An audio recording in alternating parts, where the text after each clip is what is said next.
My dear student, today we will discuss case studies of real numbers, means HCF and LCM questions. There are three questions will asked from the examination point of view in the CBSE. Then the question paper there is section E, which has three case study questions.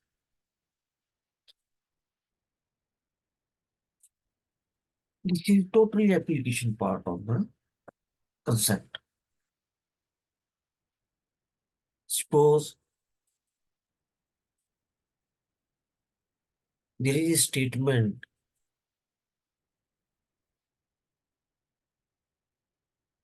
she wants to organize her birthday party being health conscious. She decided to serve only fruits in her birthday party. She bought 36 apples and 60 bananas and decided to distribute fruits equally among all. उसके पास जो apples है वो 36 है और जो bananas है केले हैं वो उसके पास 60। वो चाह रही है कि मैं इस तरह से इसको बांटूं कि सबको बराबर बराबर है।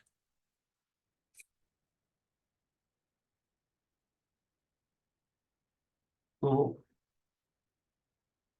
इस इंफॉर्मेशन से उसने कितने गेस्ट को इनवाइट करना है, फर्स्ट क्वेश्चन तो ये है।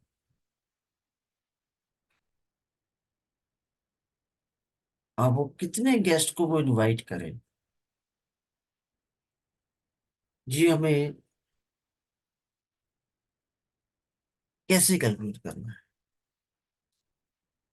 तो एप्पल्स है उसके पास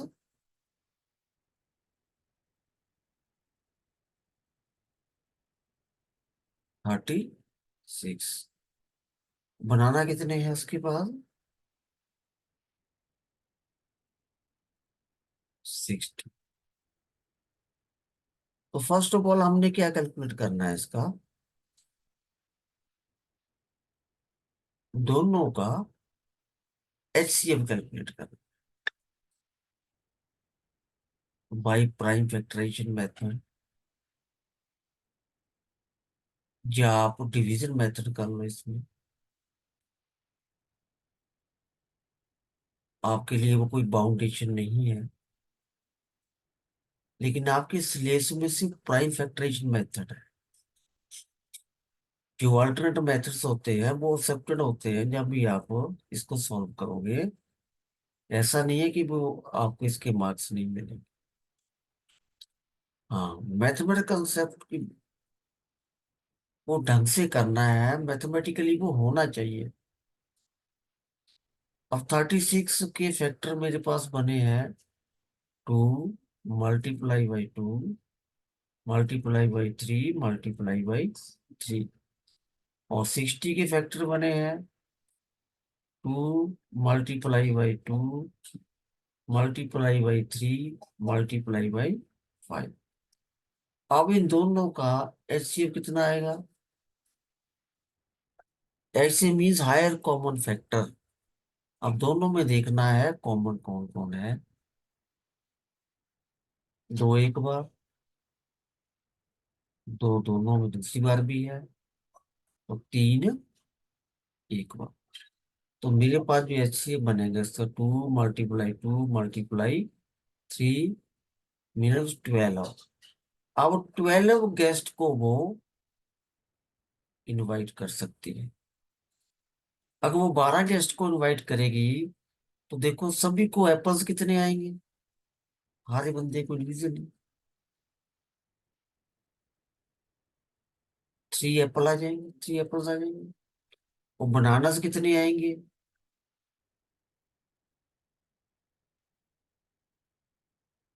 5 बनानास। हर गेस्ट को 3 एप्पल्स आएंगे और 5 के आएंगे बनानास आएंगे। मतलब एक भी बनाना नहीं बचना चाहिए और एक भी एप्पल नहीं बचना चाहिए, उनके कहने का मतलब ये है। और सेकंड क्वेश्चन उसी में से मॉडिफाई करके पूछे, how many apples and bananas will each guest get? 3 apple each will get, and 5 bananas each will get. और थर्ड पार्ट में अगर आप ध्यान से पढ़ेंगे,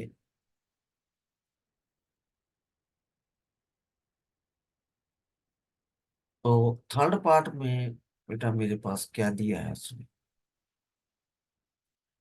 इफ खुशी डिसाइडेड टू एड 42 मैंगोज, अब उसने मैंगोज को भी अपनी पार्टी के लिए ऐड कर लिया है 42। तो उसको कितने गेस्ट इनवाइट करने पड़ेंगे? तो अब मेरे पास 42 के भी क्या बनाने पड़ेंगे मुझे, फैक्टर।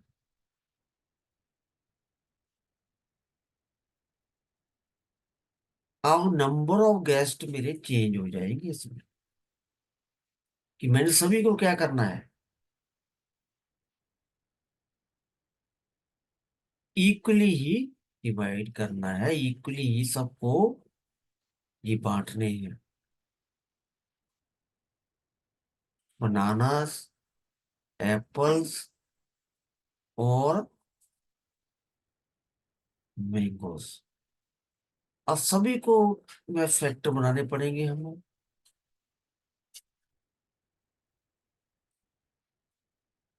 2 × 3 × 7। अब इनमें से मैंने दोबारा से फिर HCF कैलकुलेट करना है। अब टू तीनों में ध्यान से देखेंगे तो एक बार कॉमन आ रहा है, और दूसरा कौन कॉमन आ रहा है, 3, वो भी कितनी बार आ रहा है, एक बार आ रहा है।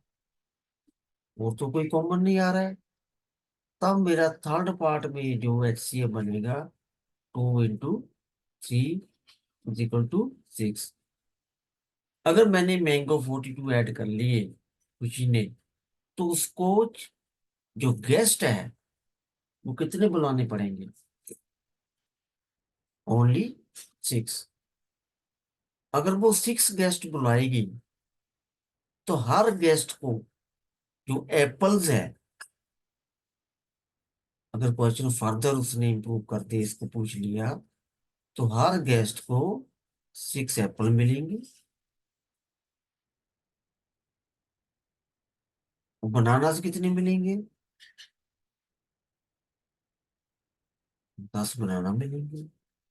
और मैंगोज कितने मिलेंगे हर गेस्ट को,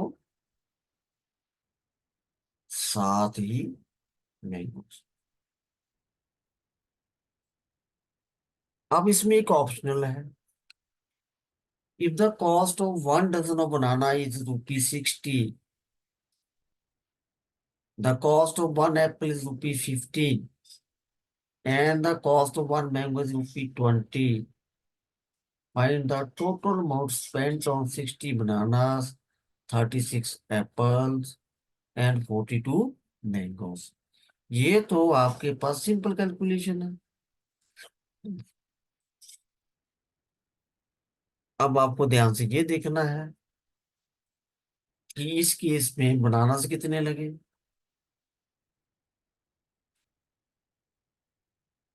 60। और 12 बनाना की जो एक डजन मीन्स कॉस्ट जो है वो कितनी है, ₹60 है। और एक की कितनी हो जाएगी, 60/, मतलब 5 मेरे पास 5 डजन बनाना इसमें यूज हुए हैं। एक डजन की कॉस्ट कितनी बताई है उसने,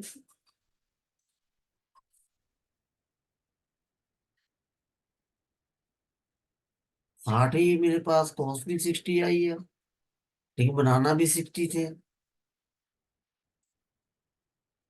अब यहाँ पे कंफ्यूजन आपको हो जाएगा, क्योंकि दोनों क्वांटिटी क्या है, कॉस्ट भी सेम दे दी उसने। तो सबसे पहले आप क्या करोगे, इसकी कैलकुलेशन करोगे, कितने डजन उसने यूज किए? 5 डजन ही यूज हुए, क्योंकि एक डजन में कितने होते हैं? 12। बनाना है कितने हैं? 60 है। तो 5 डजन बनाना उसने इस केस में यूज किए हैं। तो एक डजन की कॉस्ट कितनी बताई है? 60 रुपीज। तो मेरे पास 300 रुपया तो वो बनाना के लिए खर्च करेगी। अब एक मैंगो की कॉस्ट है 20 रुपीज। तो मेरे पास उसने मैंगो जो यूज हुए हैं वो कितने हुए हैं? 20। उनकी कॉस्ट कितनी हो जाएगी? 840। 1 एप्पल की कॉस्ट कितनी बताई है? 50। तो एप्पल्स कितनी यूज हुई है उसके पास? 36। तो उसकी कॉस्ट कितनी बन गई?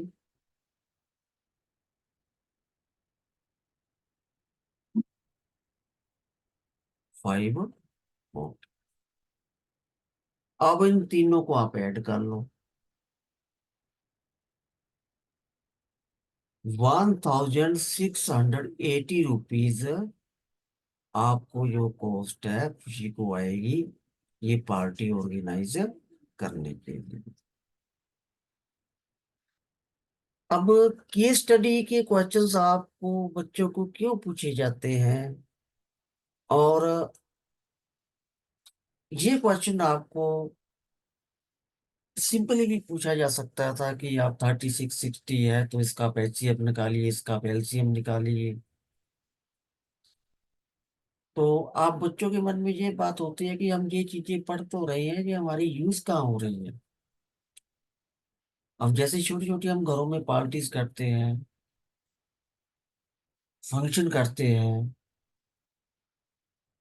तो हम कैटरर को इनवाइट करते हैं, तो कैटरर को हमें बताना पड़ता है कि हमने इतने गेस्ट बुलाने हैं, ये हमने डिशेज बनानी है, ये चीजें हमने डिस्ट्रीब्यूट करनी है। तो कितनी हमें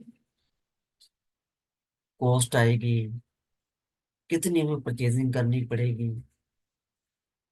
तो भले ही वो जो कैटरर है वो, जब वो आपकी तरह 10th क्लास में होगा, हो सकता है उसने इन चीजों को उस तक ध्यान ना दिया हो।